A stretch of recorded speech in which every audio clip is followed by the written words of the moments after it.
Assalamualaikum warahmatullahi wabarakatuh. Saudaraku kaum muslimin dan muslimat, saudara sebangsa dan setanah air, dimanapun Anda ada dan berada. Berjumpa kembali dengan saya Abu Fikri dalam rangka kebaikan dan kebenaran untuk mempermudah langkah-langkah kita menuju jalan selamat, yaitu Allah dan Rasul-Nya. Kali ini saya nak menyampaikan sesuatu yang sedang viral, yaitu gonjang-ganjingnya sebuah channel YouTube yang judulnya Sunnah Rasul. Jadi channel YouTube ini dia membahas tentang sejarah Nabi Muhammad Rasulullah Sallallahu Alaihi Wasallam.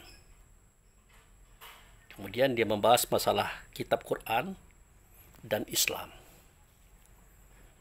Hanya saja beliau itu menggunakan kitab Quran, kitab hadis, dan tafsir-tafsir para mufasir kenamaan Islam, seperti Ibnu Katsir, At-Tabari, dan yang lain-lainnya itu. Nah, di situ ada, kalau saudaraku ingin melihat channelnya itu, yang judulnya adalah ayat-ayat setan. Nah, beliau memberikan judul ayat-ayat setan itu karena Rasulullah itu seketika menerima wahyu surat An-Najm ayat 19, ayat 20, 21. Di situ beliau sempat dimasuki oleh setan. Kalau bahasa kitanya kesurupan. Nah, dalam cerita itu seperti itu. Nah, seketika beliau menyampaikan ayat yang berbunyi afara'aitumul lata wal uzza wa manata salasita ukhra. Itu ayat 19 dan 20. Normal. Yang artinya, adakah kamu melihat ataukah adakah kamu patut menganggap Al-Lata dan Al-Uzza dan mana yang ketiga yang paling terkemudian sebagai anak perempuannya Allah? Nah, itu waktu beliau menyampaikan wahyu itu normal. Tiba-tiba seketika beliau tidak mengucapkan ayat 21, tiba-tiba berubah menjadi yang kira-kira terjemahnya begini: mereka adalah gharanik atau bangau yang terbang tinggi, yang syafaatnya benar-benar bisa diharapkan. Nah, mendengar itu, kaum Quraisy bergembira ria, mengatakan bahwa Nabi Muhammad telah kembali kepada agamanya yang lama. Karena Nabi Muhammad itu dalam kisah itu dulunya adalah penyembah berhala. Oh, Muhammad telah kembali ke agamanya yang lama, agama kita, agama nenek moyang. Dengan adanya beliau mengatakan itu tadi, mengatakan Lata, Manat, Hubal, Uzza tadi adalah mereka Quranik atau bangau yang terbang tinggi, yang syafaatnya, yang pertolongannya benar-benar bisa diharapkan. Nah, itulah keyakinan kaum kafir Quraisy selama ini. Kenapa mereka menyembah berhala yang ada di Ka'bah itu? Seperti kita ketahui, di dalam Ka'bah itu ada 4 berhala ya. Lata, Manat, Hubal, Uzza. Di sekitarnya ada 360 patung. Nah, jadi seketika Rasulullah mengatakan Lata, Manat, Hubal, Uzza tadi, mereka adalah gharanik atau bangau yang terbang tinggi, yang syafaatnya benar-benar bisa diharapkan, maka orang Quraisy bersorak-sorai saking gembiranya. Nah, akhirnya Muhammad sujud di hadapan para patung-patung tadi. diikuti oleh kaum Quraisy, diikuti pula oleh orang Muslim yang hadir bersama Rasul pada saat itu. Nah, inilah awalnya mereka, khususnya beliau yang punya channel ini, memulai atau memberikan keraguan kepada umat Islam. Apakah tidak bentuk kemungkinan ayat-ayat yang lain pada surat-surat yang lain juga dimasuki setan? Jika ketika itu beliau kesurupan mengucapkannya, apa tidak bentuk kemungkinan? Itu. Nah, jadi itulah kisah yang beliau tampilkan dalam bentuk animasi, film kartun. Saya sudah buat video, saudara. Saya masukkan cuplikan video itu pada video saya. Tapi hati ini tiba-tiba tidak redha dia. Saya hapus. Mungkin saudara ada yang sempat menonton, tiba-tiba hilang. Itu saya hapus. Tidak seret saya memasukkan karya orang lain dalam kajian yang kita sampaikan kepada kita semua. Maka saya hapus. Saya gantilah dengan video ini. Nah, pertanyaannya, apakah benar Rasulullah itu kemasukan setan saat itu? Semestinya kalimat yang diucapkan adalah alakumu zakaru walahul unsya. Karena yang saya lihat pada surat An-Najm ayat 19, 20, 21, tidak ada kalimat mereka adalah gharanik atau bangun yang terbang tinggi yang syafaatnya benar-benar bisa diharapkan. Tidak ada. Kalimat itu tidak ada. Yang ada adalah alakumu zakaru walahul unsya. Nah, jadi waktu itu mereka kaum Quraisy itu berbicara tentang dewa-dewa mereka itu. Lata, Manat, Huba, Uzal, dan 360 patungnya dari sekitarnya. Dan menganggap bahwa dewa yang terakhir itu adalah perempuan. Dia adalah anak Allah. Nah, seketika mengatakan kata itu, turunlah An-Najm ayat 19, ayat 20, di 21-nya kalimat yang saya bacakan tadi. Akhirnya narasi pun dikembangkan. Seakan-akan Rasulullah itu benar-benar kemasukan syaitan. Dan dia salah di dalam membaca itu. Narasi pun dikembangkan. Seakan-akan Rasulullah itu dulunya memang penyembah berhala. Setelah jadi nabi, jadi rasul, beliau meninggalkannya. Dan kisah ini, saudaraku, dahsyat. Karena semua cerita itu diambil, dinukil dari kitab Quran, hadis Nabi, dan tafsir-tafsir yang dikeluarkan oleh ahli mufassir. Ahli tafsir daripada umat Islam itu sendiri. Yang namanya saya katakan tadi, At-Tabari, kemudian Ibnu Katsir, dan banyak lagi hadis-hadis yang sahih yang beliau pakai sebagai data. Nah, berdasarkan ini pula lah kenapa 40% umat Islam yang ada di Arab Saudi mereka menjadi ateis. Karena menurut mereka Yahudi tidak baik, Nasrani tidak baik, Majusi tidak baik, Hindu tidak baik, Buddha tidak baik, bahkan semua agama tidak baik kecuali hanya Islam.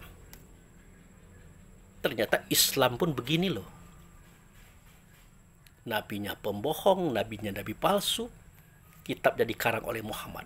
Dan data-data itu ada pada tafsir-tafsir yang dibawakan oleh beliau yang memiliki channel ini. Ada pada hadis-hadis, bahkan didukung oleh kitab Quran. Nah, inilah yang membingungkan umat Islam, termasuk umat Islam Indonesia. Ini bagaimana ini? Nah, di sini kita hadir untuk menyampaikan. Bahkan Gus Baha pernah mengatakan, seketika membahas tentang surat An-Najm ayat 19, ayat 20, ayat 21, bahkan surat Al-Hajj ayat 52, ayat 53 itu membingungkan ulama. Karena ungkapan-ungkapan tafsir hadis yang dibawakan oleh channel Sunnah Rasul ini tidak bisa dibantah. Nah, untuk itu kita mencoba membedahnya. Karena saya yakin dan percaya kalau ilmu syariat tidak akan mampu membedah ini. Karena ilmu syariat berpatokan kepada huruf ke huruf, kata ke kata, kalimat ke kalimat yang tertulis pada kitab Quran. Berpedoman kepada hadis syahih. Dan para tafsir-tafsir yang dikeluarkan oleh mufassir yang terdahulu. Beda dengan kita, orang hakikat, orang makrifat. Kita berpegang pada Quran, oke. 1000%. Hadis, oke, tapi tidak semuanya. Walaupun hadis sahih. Sesahih apapun hadis, kalau mulai menggerogoti kemurnian, kesucian Islam, kemurnian, kesucian Rasulullah sebagai Nabi waktu itu, dengan sangat menyesal, hadis itu harus disingkirkan. Apalagi tafsir. Karena narasi yang dibawakan oleh pemilik channel Sunnah Rasul ini bersumberkan kepada Quran, hadis, dan tafsir. Dan tidak bisa dibantah. Nanti saudaraku lihat itu channelnya adalah Sunnah Rasul, judulnya adalah ayat-ayat setan.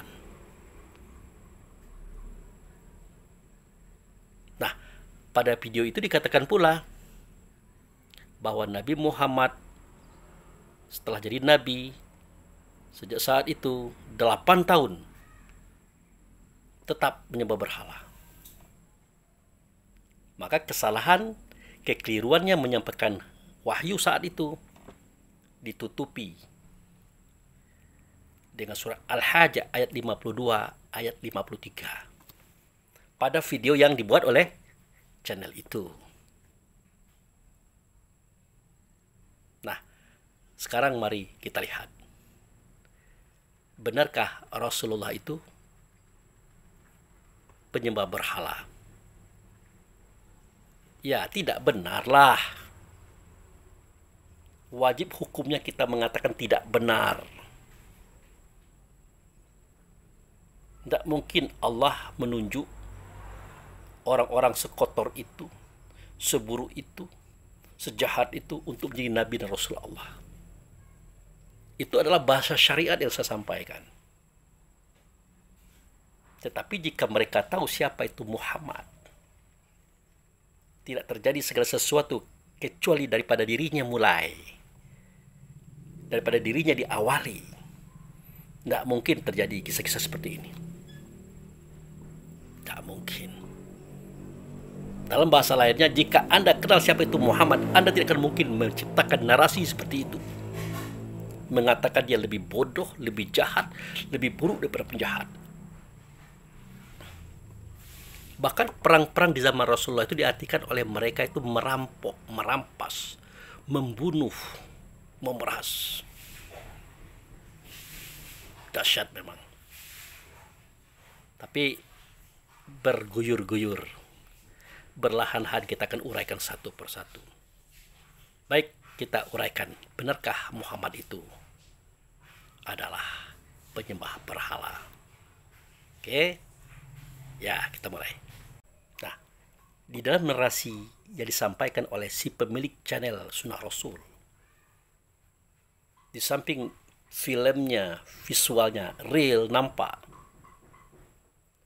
dia membawa surat Al-Mudaththir sebagai dasar pokok untuk mengukuhkan Muhammad itu benar-benar penyembah berhala.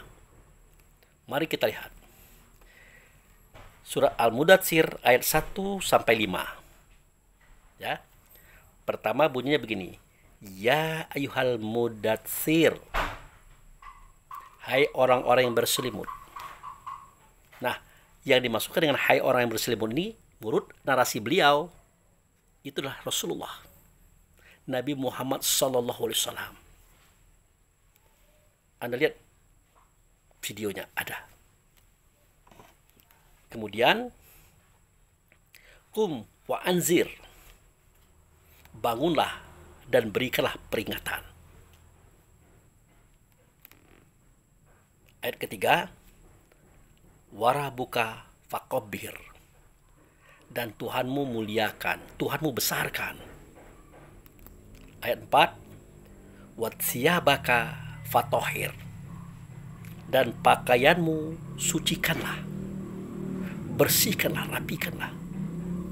Nah, yang kelima, surah Al-Mudatsir ayat 5 inilah dasar mereka mengatakan bahwa Muhammad itu adalah penyembah berhala. Nah, bunyinya begini.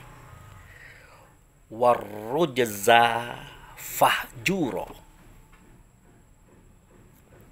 dan perbuatan dosa menyembah berhala tinggalkanlah. Perbuatan dosa menyembah berhala tinggalkanlah wahai Muhammad. Jadi berdasarkan ayat inilah mereka mengatakan bahwa Muhammad itu adalah penyembah berhala. Padahal surah Al-Mudatsir ini kan keluarnya setelah surat Al-Alaq. Jadi surat Al-Alaq turun, Muhammad sudah menyembah berhala, tapi tetap berjalan, datang lagi surat yang ini. Masih juga berjalan, maka dilarang oleh Allah. Stop berbuat dosa itu Muhammad. Stop penyembah berhala itu hai Muhammad. Itu dalam pahamnya mereka. Nah, sekarang kita sampaikan. Ya, kita sampaikan. Tapi sebelum kita sampaikan, ketahuilah oleh kita semua bahwa kajian Islam itu ada 7 tingkat. Tingkat pertama, syariat. Nah, itulah dia yang tulisan-tulisannya, cerita-ceritanya banyak kita dengar. Tuh. Dan itulah yang sedang dibahas, yang dikocok-kocok, diaduk-aduk, diacak-acak oleh sang pemilik channel Sunnah Rasul itu. Tingkat kedua, thorikat. Tingkat ketiga, hakikat. Tingkat keempat, ma'rifat. Tingkat kelima, i'tiqad. Tingkat keenam, sifat. Tingkat ketujuh, zat. Jadi setiap tingkat itu membahas satu persoalan, tetapi berbagai macam ragam kisah dan ceritanya. Dan berbagai macam ragam pula paham dan maknanya. Tidak sama, saudaraku. Satu di antaranya adalah disebut nama Allah, maka tersebut nama Muhammad. Tidak sempurna penyebutan terhadap Allah jika tidak disebutkan pula nama Muhammad. Artinya, Muhammad itu satu dengan Allah. Tidak bisa dibedakan. Karena suara Allah, kata Allah, perbuatan Allah, contoh Allah, larangan, suruhan Allah tidak nyata, melainkan nyata pada beliau. Tidak ditambah dan tidak dikurang. Itu makanya beliau satu dengan Allah. Tidak bisa dibedakan. Kemudian, beliau satu dengan Allah. Tidak pula bisa dipisahkan. Allah itu zat, beliau sifat. Allah tidak nyata, melainkan nyata pada sifatnya, yaitu Muhammad tadi. Kalau Allah langsung bersuara berkata kepada kita, tidak mungkin. Bukan Allah yang tidak bisa, kitanya yang tidak mampu mendengar suara Allah. Kata Allah secara langsung. Hancurlah kita. Binasalah kita. Makanya melalui perantara yaitu Rasul. Yaitu beliau. Nah, dia pun satu dengan Allah. Tidak pula boleh disamakan. Allah adalah zat, beliau adalah sifat. Allah yang mengutus, beliau adalah utusan. Allah adalah tidak nyata, beliau adalah kenyataan daripada Allah. Makanya beliau disebut wujud serta Allah. Artinya, saya tidak mengatakan semua firman-firman Al-Quran yang ada pada kitab itu adalah suara Allah, kata Allah, pernyataan Allah yang disampaikan oleh Allah melalui beliau. Melalui beliau. Faktanya ya begitu. Tak satu pun surat yang ada pada kitab Quran pasti keluar melalui lisannya beliau. Pertanyaannya, apakah mungkin beliau berkata kepada beliau sendiri?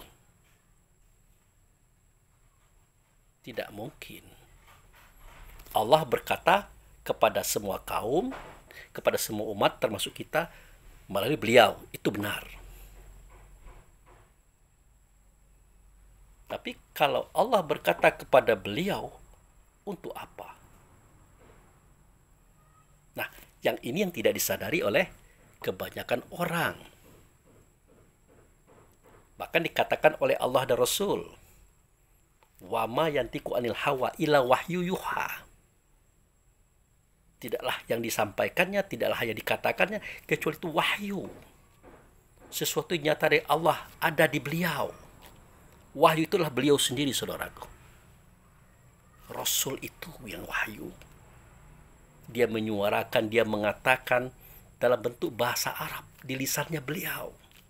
Apa yang beliau rasakan sebagai pengetahuan daripada Allah. Itu. Nah, tiba-tiba orang mengatakan seketika Muhammad menyampaikan wahyu pada surah An-Najm ayat ketiga, maka itu yang terjadi. Ayat ke-21 maksud saya. Dia salah ngomong. Akhirnya diangkat ini sebagai narasi-narasi untuk mengelabui umat Islam. Mengelabui masyarakat umum. Seakan-akan benar. Sampai-sampai Muhammad itu salah dia berbicara.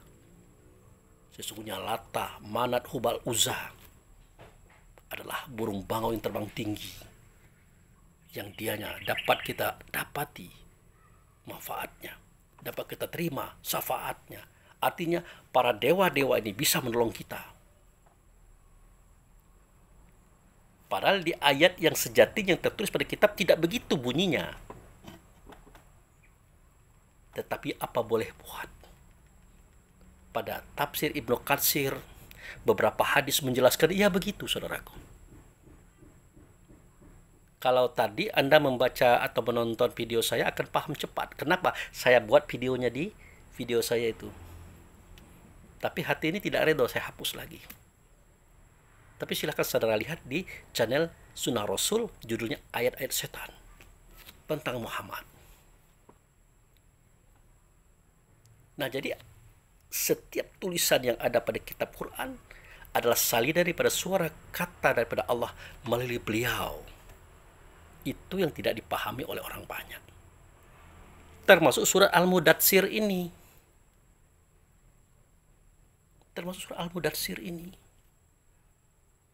Apa bunyinya?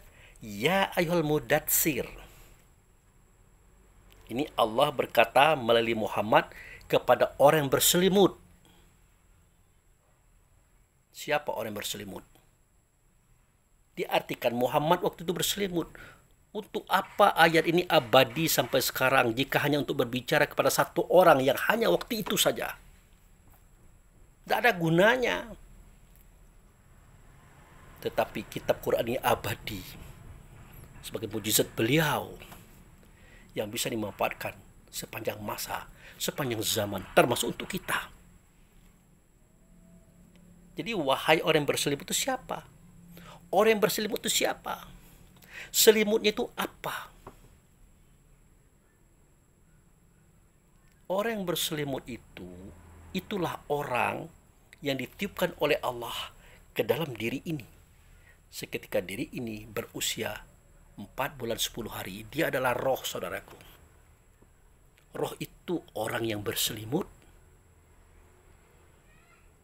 Diselimuti apa? Diselimuti oleh tubuh, badan jasad. Maka berkata Allah melalui Muhammad, hai orang berselimut, Perintah berikutnya, kum fa'anzir.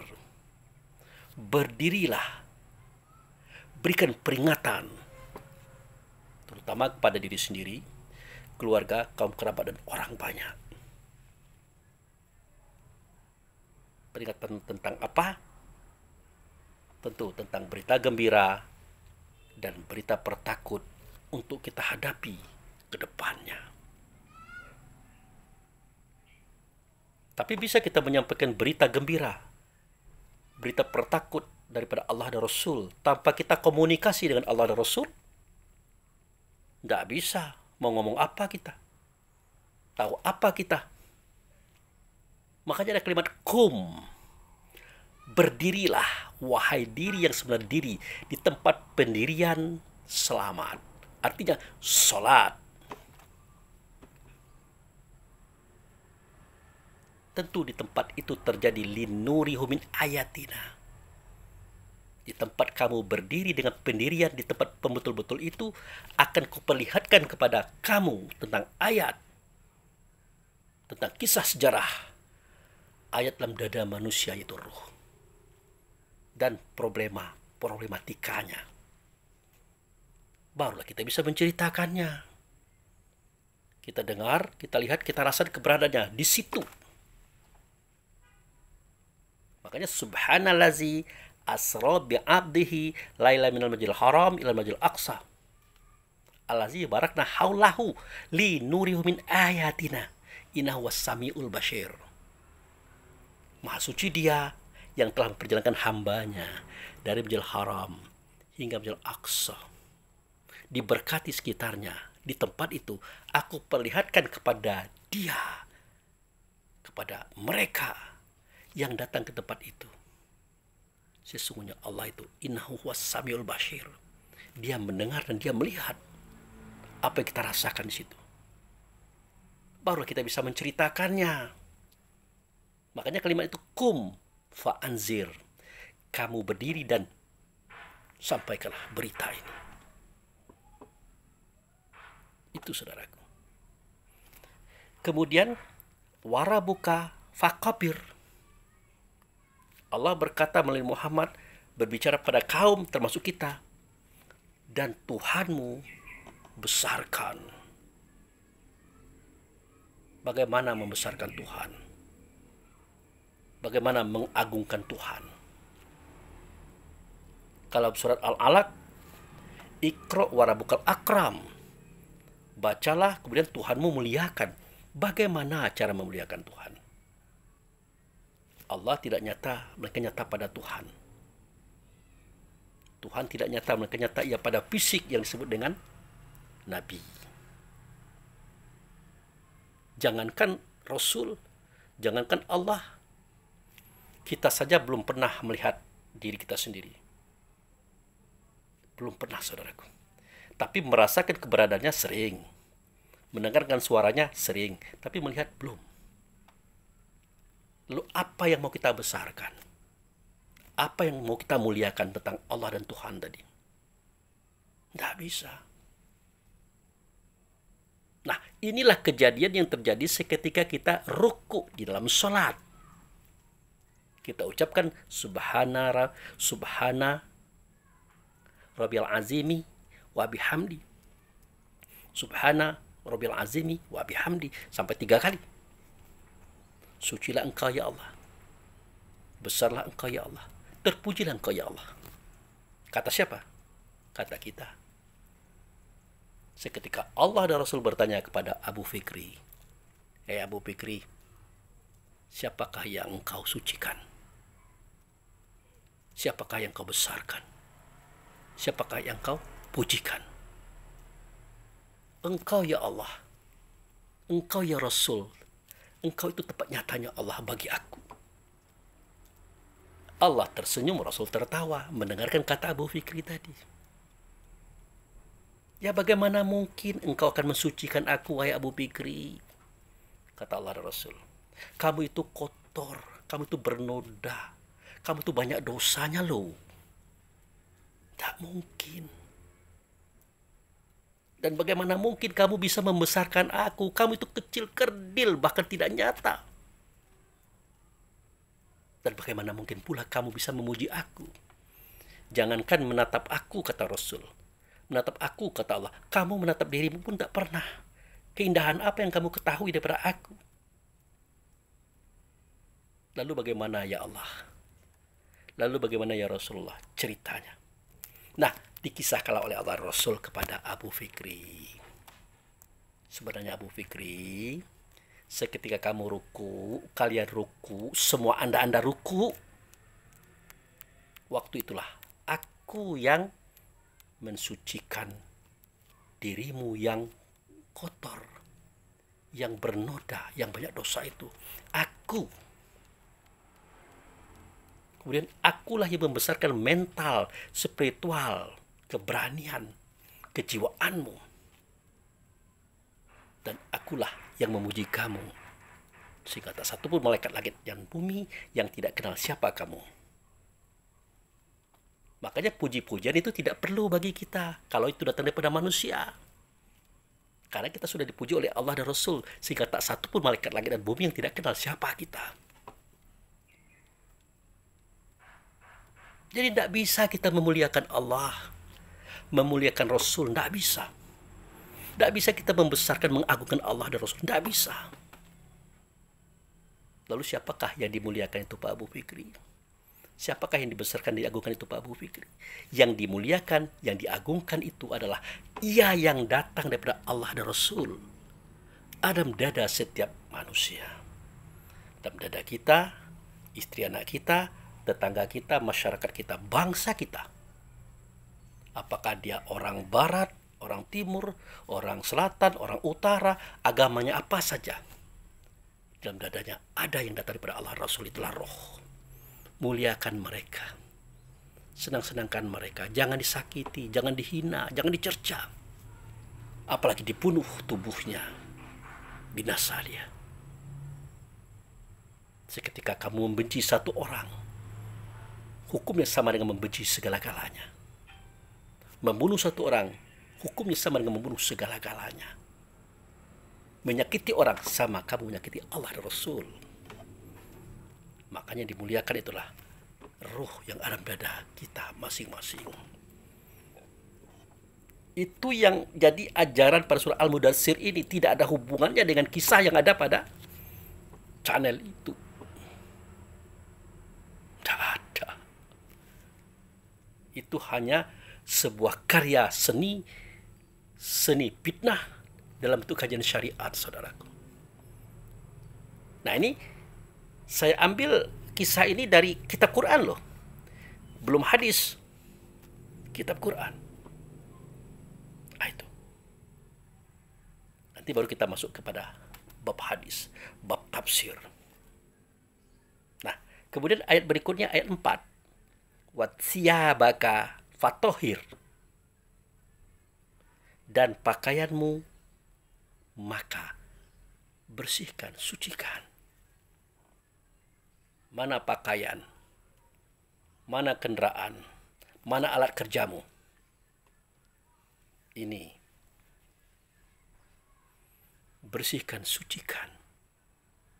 Kasih dia makan minum yang halal, baju yang halal, kendaraan yang halal, rumah yang halal, semuanya halal. Jangan yang haram-haram, Abu Fikri. Jangan. Bersihkanlah pakaianmu, kendaraanmu, alat kerjamu, tubuh badan jasadmu. Itu kata Allah melalui Rasul kepada kaum, termasuk semua kita, termasuk Abu Fikri. Itu kajian hakikat, saudaraku.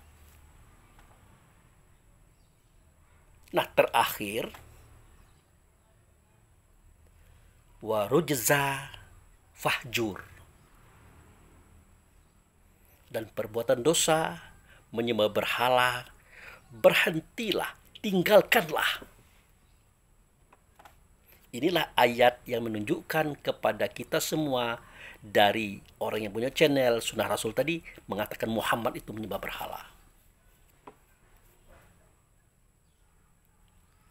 Padahal Muhammad itu mengatakan kata Allah untuk kaum, untuk umat, untuk semua kita, termasuk Abu Fikri. Sudahlah menyembah berhala. Apakah kita ini menyembah berhala, Pak Abu Fikri? Menyembah patung, Pak Abu Fikri? Jawabnya sering. Jawabnya suka, doyan. Kalau zaman Nabi Muhammad itu, banyak orang-orang menyembah berhala, patung-patung. Tapi belum sebanyak hari ini, saudaraku. Kalau hari ini sangat banyak. Termasuk kita juga di antara orang-orang yang menyembah patung itu. Jadi Allah itu berkata melalui Rasul untuk kaum, untuk umat, termasuk kita. Bukan Allah berkata kepada Muhammad. Konyol kajian itu. Konyol video itu. Konyol narasi itu. Tidak benar. Karena dia mengaji di tingkat syariat. Kalau kita awam akan membenarkan karena dia berpegang pada kitab Quran yang saya baca tadi. Kalau hadisnya bagaimana Pak Abu Fikri? Itu Abu Daud. Sunnah Abu Daud. Itu Sunnah Abu Daud nomor 3627. Ini cerita hadis ini. Seketika Muhammad tidak lagi mendapatkan wahyu, Jibril lambat datang dan terkesan tidak datang-datang. Tahu-tahunya Jibril datang. Tidak menemui Muhammad, tidak menyampaikan wahyu. Dalam hadis Sunnah Abu Daud tadi ya. Tapi Jibril terhambat masuk. Terhalang datang. Kenapa? Di depan rumah Muhammad ada patung. Ada berhala. Di dalam rumah Muhammad ada tirai bergambarkan patung, bergambarkan berhala. Bahkan di dalam rumah Muhammad ada anjing. Maka di hari yang lain dikatakan oleh Jibril kepada Muhammad, Muhammad, saya sudah datang kepada kamu. Tapi aku tidak bisa masuk karena ada patung di depan rumahmu, karena ada gambar berhala pada kain tabirmu dan di dalamnya ada anjing. Maka potonglah patung itu sehingga dia berbentuk pohon. Ambillah tirai itu, jadikan bantal dan diduduki. Anjing keluarkan. Hadis sahih, hadis Abu Daud. Dan ini pun dipakai oleh dia, oleh sang pemilik channel sebagai penguat bahwa Muhammad itu memang betul penyembah berhala. Nah, ini yang saya katakan. Meskipun itu hadis syahih. Katakanlah hadis syahih ya. Kalau sudah memojokkan Islam, memojokkan Quran, bahkan memojokkan Rasulullah, menjadikan beliau hina oleh karena hadis itu, maka apa boleh buat? Hadis itu dibuang. Dibakar, dihanguskan, ditanam dalam-dalam. Tidak boleh dimunculkan lagi. Apalagi dijadikan modal untuk menafsirkan. Tidak boleh. Jangan, saudaraku. Kita ini bukan dilarang mempercayai hadis. Mempercayai berita dari orang ke orang, kisah zaman dulu. Tanpa hadis juga kita kan tidak bisa sholat. Tidak bisa puasa, tidak bisa beribadah. Karena tuntunan hadislah kita bisa melakukan hal seperti ini. Entah benar, entah salah. Yang penting keyakinan kita adalah benar. Maka Allah mengokekan. Tetapi harus kita pahami juga. Bukhari, jarak kehidupannya, kelahirannya dengan Muhammad Rasulullah itu sampai 200 tahunan, saudaraku. Rasulullah itu lahir tahun 571, ya. Sementara Bukhari lahir tahun 810. Berapa tahun itu? Anggaplah 250 tahun. 5 generasi. Akankah informasi dari orang-orang yang ditemui oleh Bukhari itu autentik kebenarannya? Allahu alam. Bahkan Bukhari sendiri mencari data-data hadis itu. Sudah sampai jutaan jumlahnya itu. Beliau pula yang membatalkan. Bayangkan. Beliau yang mencari, beliau menimba dari orang yang beliau percaya, ternyata jutaan yang dibatalkan. Hanya ratusan yang diiyakan, itu pun masih dipertanyakan oleh beliau. Makanya kita pun harus mempertanyakannya, termasuk hadis Abu Daud tadi. kalau akan mencerminkan bahwa Muhammad itu memang penyembah berhala, punya patung di depan rumahnya, ordengnya gambar patung, ada anjing di dalamnya, apa boleh buat hadis ini tertolak, saudaraku? Kita tidak cerita sahih dan tidak sahih, tapi merusak citra kesucian Rasulullah, Islam dan Allah. Apa boleh buat? Apalagi tafsir. Nah, itu yang saya katakan tadi. Si pemilik channel Sunnah Rasul ini berpegang kepada kitab Quran, hadis, dan tafsir. Itu. Nah, kembali kepada cerita warujza fahjur. Berhala itu tinggalkan. Ini Allah berkata melalui Muhammad untuk kaum dan umat saat itu, termasuk kita. Mana itu berhala? Nih berhala nih, yang terbuat daripada saripati tanah. Kalau bapaknya Adam terbuat dari tanah liat yang kering, kemudian diberi bentuk. Dari mana kita tahu? Ada keterangannya pada kitab Quran. Ada. Ini ya. Nah, apa bunyinya? Walaqad khalaqnal insana min solsolim min hamaim masnun. Dan sesungguhnya kami telah menciptakan insan itu, kata Allah. Insan itu kata Rasul. Makanya khalaqna itu kami, artinya Allah dan Rasul. Allah yang menjadikan Rasul yang melakukan, dibantu oleh para malaikat. Kami yang menjadikan insan itu dari tanah liat yang hitam, kering, kemudian dijadikan lumpur, lalu kami bentuk. Maka berbentuklah dia seperti ini, seperti patung. Yang waktu itu memang patung beneran, sebelum ditiupkan ruh. Nah, pada Adam itu nyata patungnya, karena dia buat dari tanah. Pada kita bukan tanah, saripati tanah. Nah, inilah yang sering kita sembah. Tubuh badan jasad inilah yang sering kita agung-agungkan. Betapa tidak? Pagi keluar balik sore. Sore keluar balik pagi. Cari apa? Cari uang. Untuk apa? Makan, minum, pakaian, tempat, kendaraan, kebutuhan tubuh badan jasad. Kadang-kadang halal oke, haram oke. Halal haram hantam saja. Kadang-kadang benci di situ, iri di situ, dengki di situ, dan membinasakan orang lain di situ.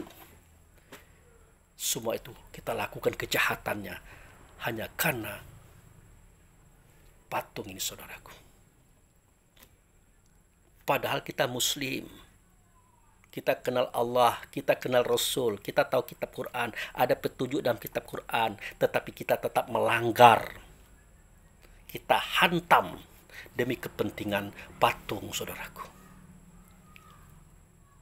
Kita tinggalkan Allah, kita ikuti patung.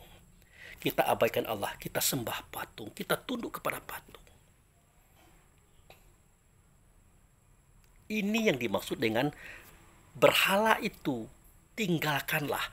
Allah dan Rasul berkata kepada kaum dan umat saat itu, termasuk kita. Bukan Muhammad itu menyembah berhala kemudian dilarang oleh Allah. Tidak, untuk apa cerita itu? Kalau hanya untuk Muhammad saja, kata-kata ini, surah Al-Mudatsir ayat 5 ini, tidak perlu ditulis.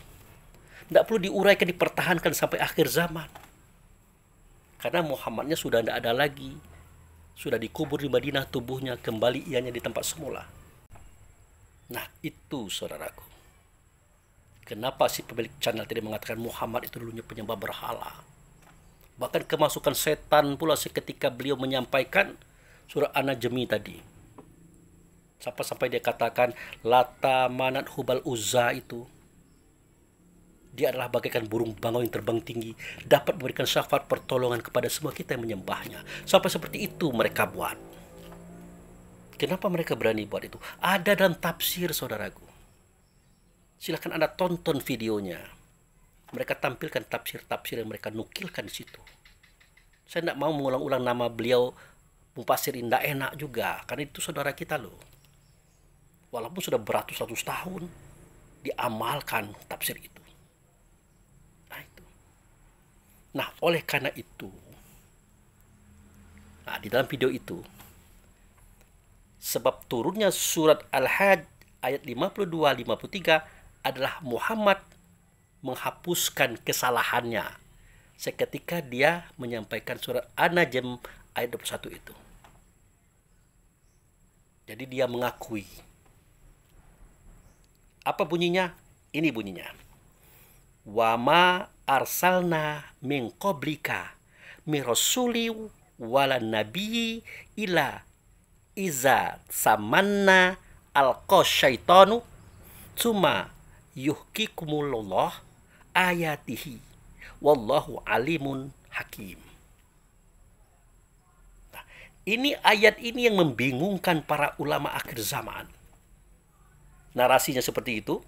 Muhammad itu kemasukan setan, salah menyampaikan ayat. Ada tafsirnya. Berbagai macam tafsir menceritakan itu. Dikatakan oleh Muhammad bahwa mana Lata Uzza itu adalah bagaikan burung bangau yang terbang tinggi dan dapat memberikan syafaat pertolongan kepada yang menyembahnya. Nah, jadi seakan-akan benar Muhammad itu kemasukan setan. Berdasarkan surah Al-Hajj 52 ini. Wa ma arsalna min qablika min rasulin wala nabi illa iza tamana alqa syaitanu summa yuhkimullahu ayatihi wallahu alimun hakim. Apa terjemahnya Pak Abu Fikri? Oke, kita dengarkan.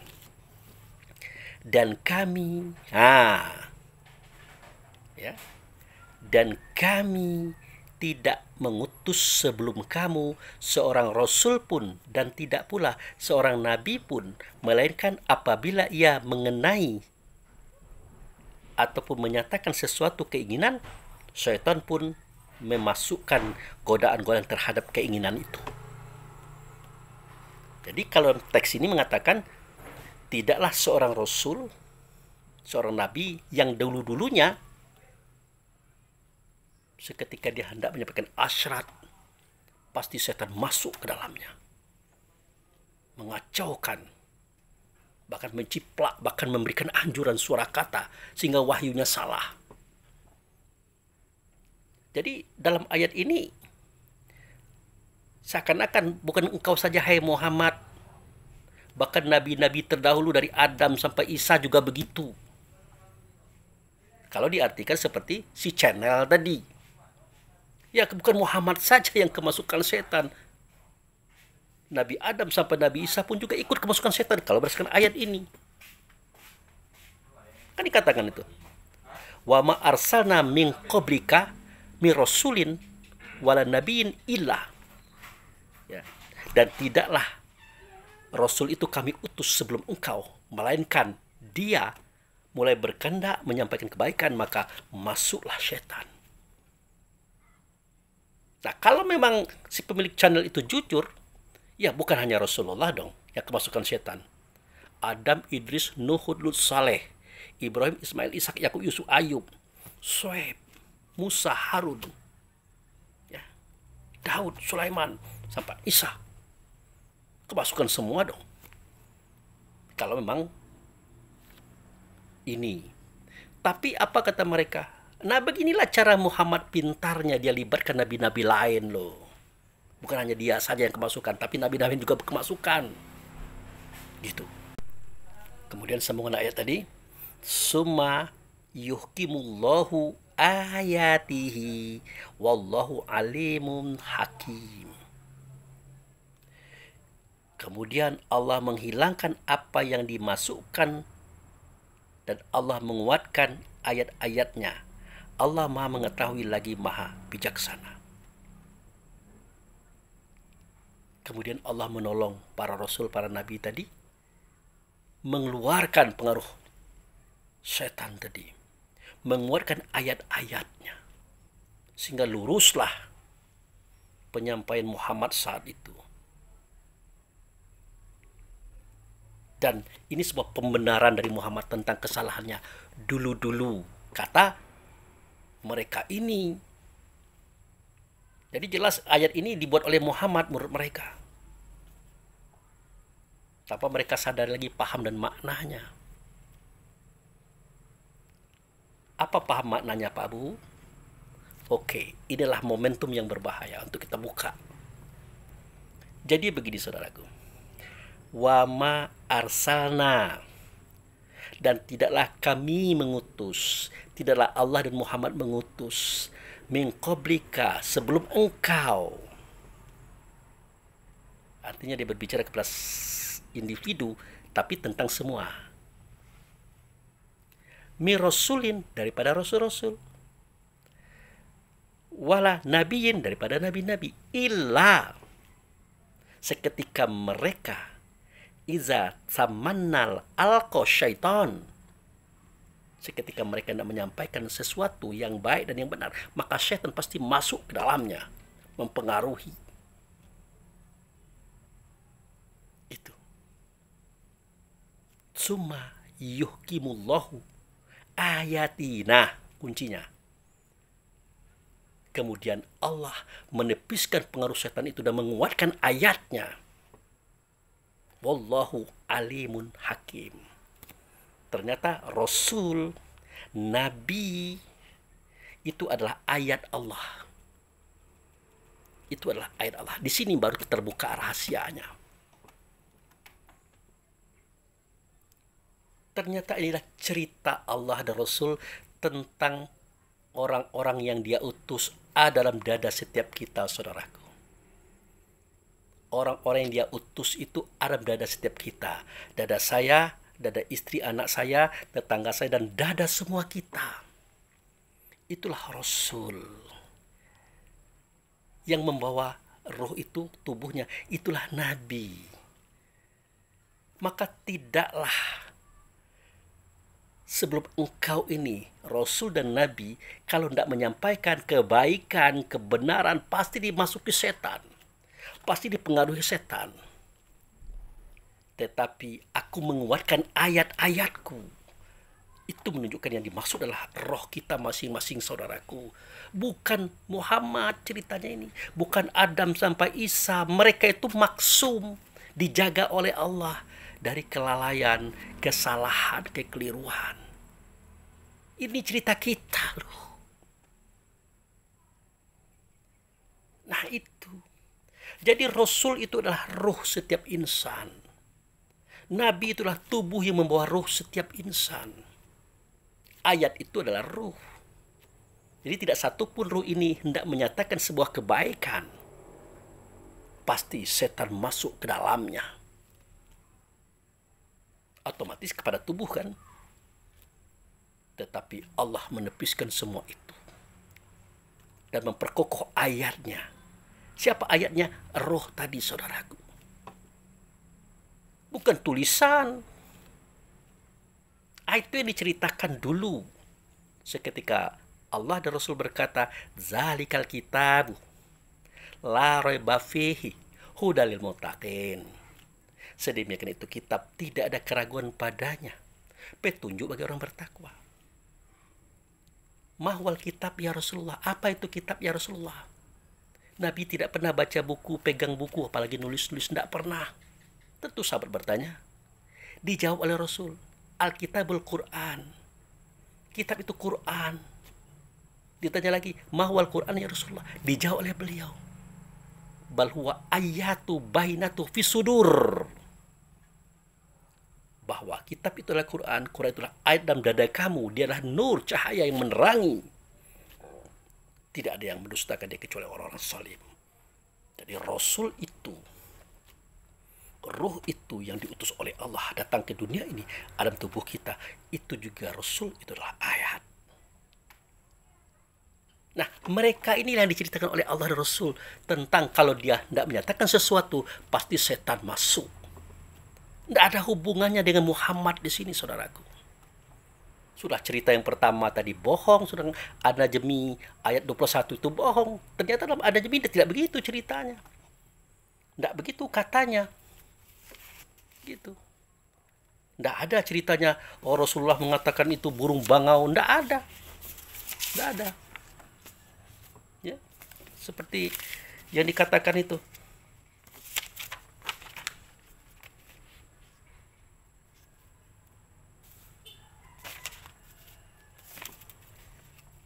Ini saya sengaja menyiapkan data-data ini biar nanti saya jangan sampai salah, saudaraku.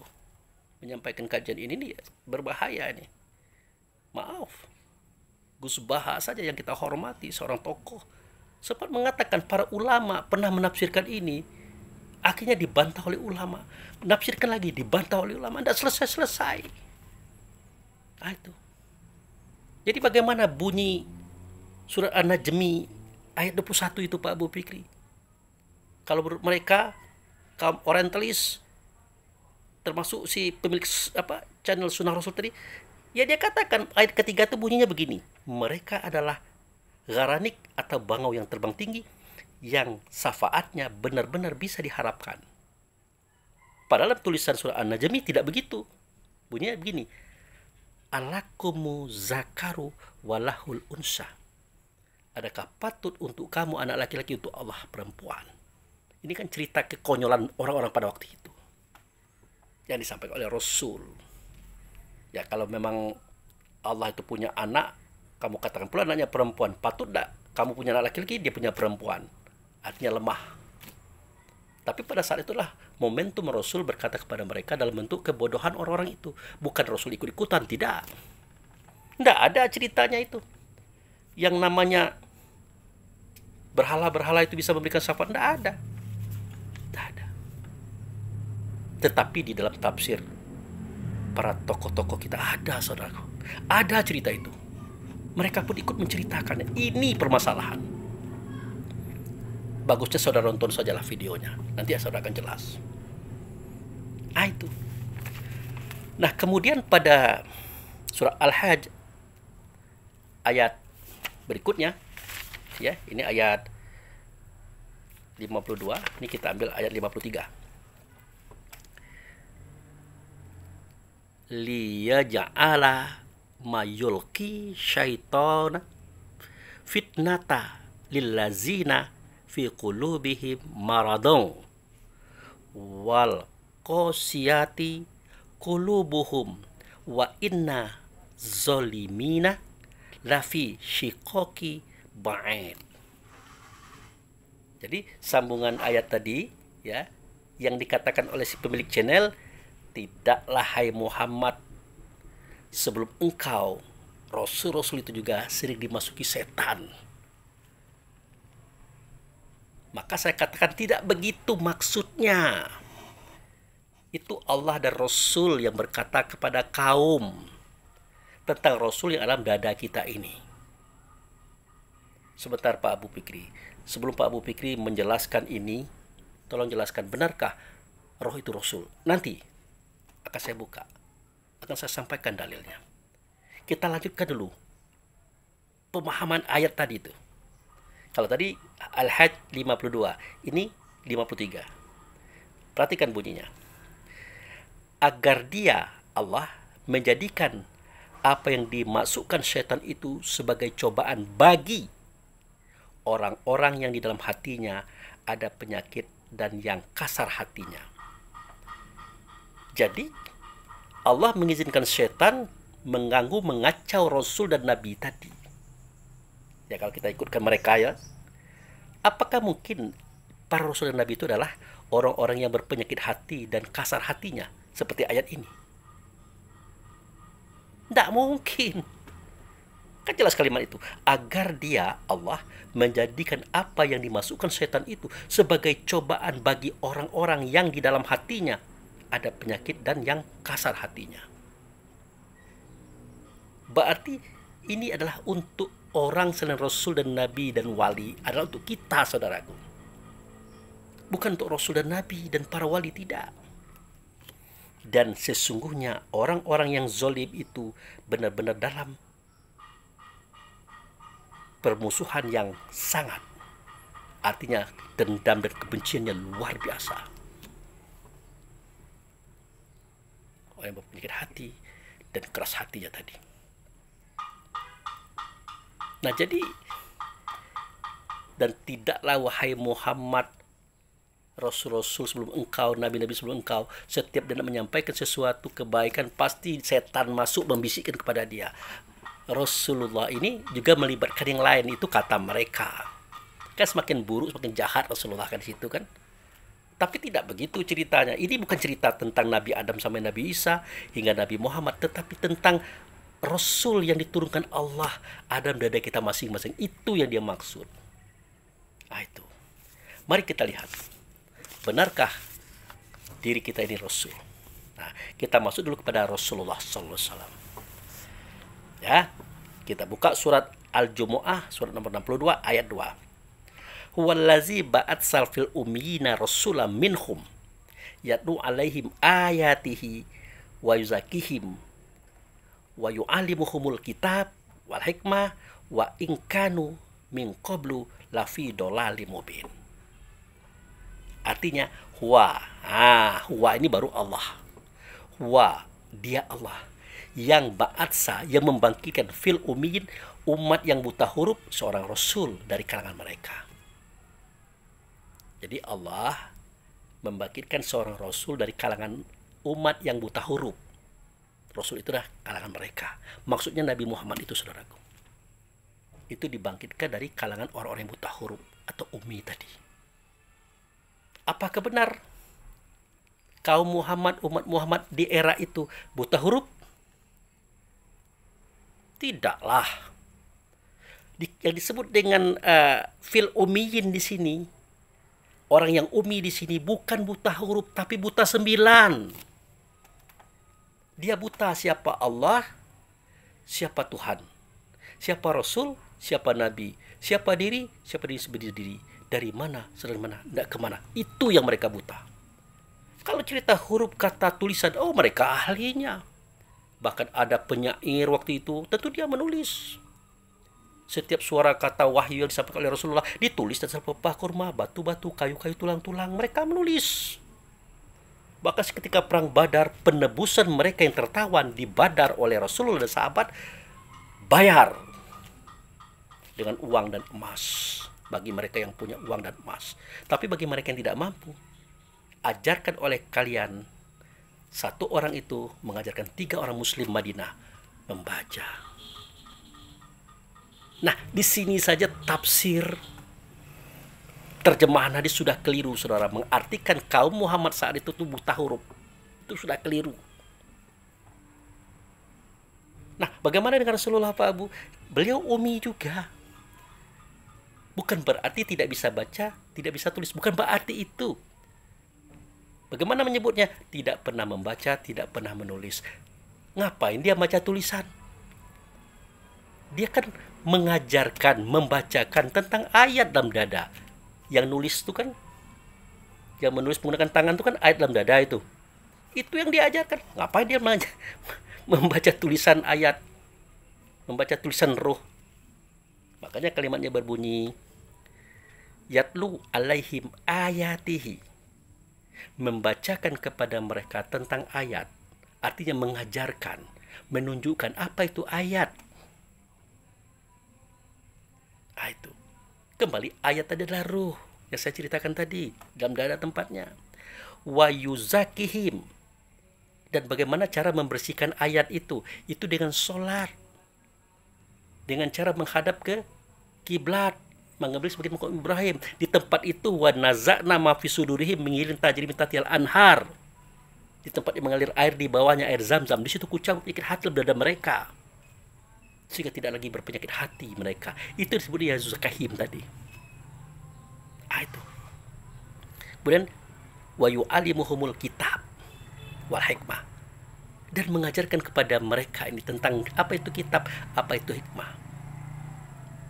Makanya alif lam mim, zalikal kitab, kan jelas. Alif lam itu nama Allah, nah itu kitab. Menyimpan kisah awal dan akhir, zahir dan batin. Tapi kadang tidak nyata, maka dinyatakan pada Muhammad. Nah, pada Muhammad itu dengan suara, kata, dan bentuk kerjanya. Maka Muhammad yang dilihat, Muhammad yang didengar, Muhammad yang dirasakan, Muhammad yang dihadapi. Makanya Muhammad itu Quran.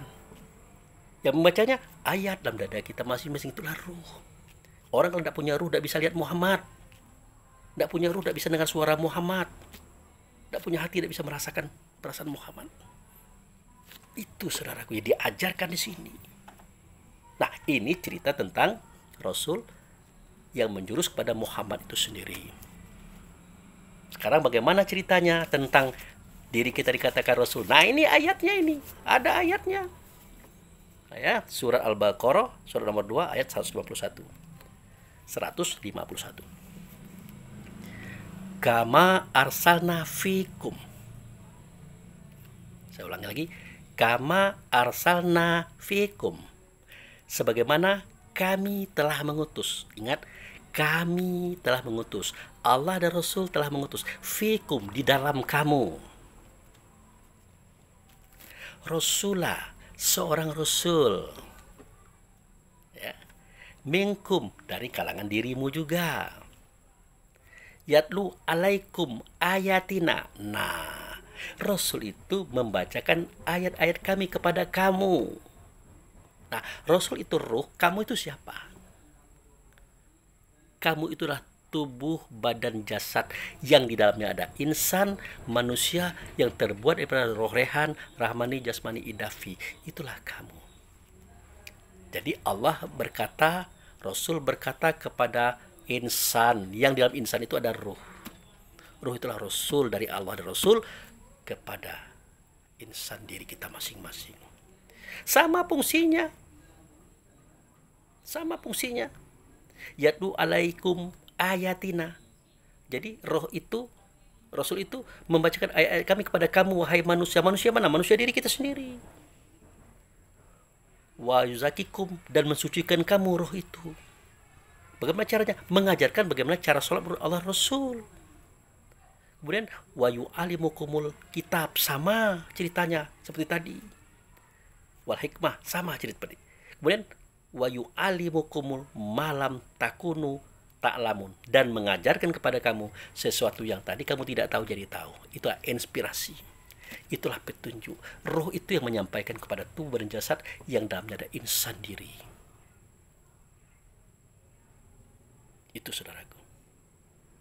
Nah, makanya insan ini yang terdiri dari, yang terjadi dari roh rehan, rahmani, jasmani, idafi, yang punya sifat yang seperti itu tadi, dikatakan wa aminu bima anzaltu musaddiqal lima ma'akum wala takunu awal kafirun bih. Berimanlah kamu wahai insan, wahai manusia dirimu, kepada dia yang aku utuskan ada dalam dirimu, Rasul tadi. Dan janganlah kamu wahai insan pertama kali mendustakan dia, Rasul itu. Nah, ini yang tidak terpecahkan oleh channel Sunnah Rasul, oleh kaum-kaum syariat, karena mereka tidak mau sedikit saja naik ke koridor torikat, hakikat, ma'rifat. Coba naik sedikitlah, akan ketemu cerita ini.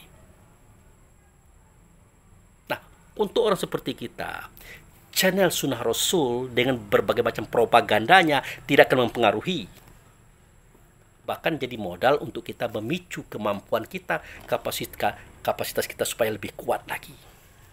Tapi bagi anak kita, bagi cucu kita, bagi saudara-saudara kita yang belajar di sekolah-sekolah, yang berpedoman kepada buku-buku, goyang saudaraku. Goyang.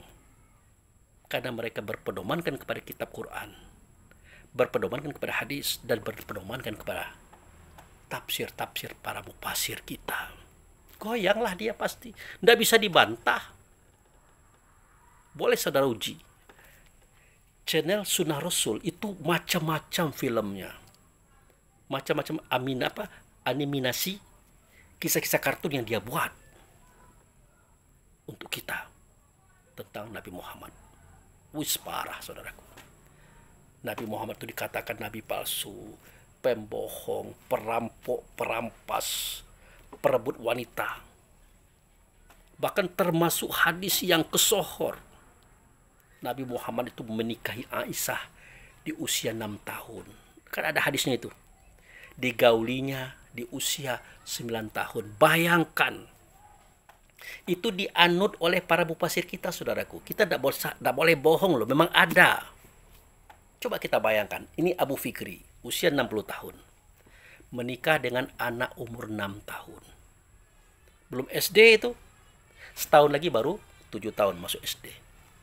Seketika dia kelas 3 SD, barulah Abu Fikri menggaulinya. Bayangkan, bagaimana mungkin Abu Fikri bisa menggauli, bersetubuh dengan anak SD kelas 3. Apa tidak terjadi pendarahan?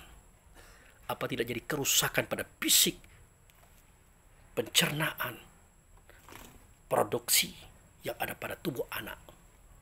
Hancur dong. Alat reproduksi itu hancur dibuat oleh Abu Fikri. Hancur. Karena tidak seimbang. Belum lagi masalah kejiwaannya. Belum sampai ke situ. Tapi ini dikatakan orang Rasulullah melakukan itu, saudaraku. Maka hadis ini saya pun hadis ini menurut saya dipinggirkan. Dikuburkan, dibakar habis-habis. Jangan dimunculkan lagi, saudaraku. Itu merusak citra kesucian Allah dan Rasul. Merusak kesucian Islam itu sendiri. Dan merusak kesucian hadis. Itu.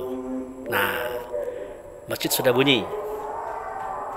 Artinya momentum kita stop sudah dekat. Jadi itulah, saudaraku.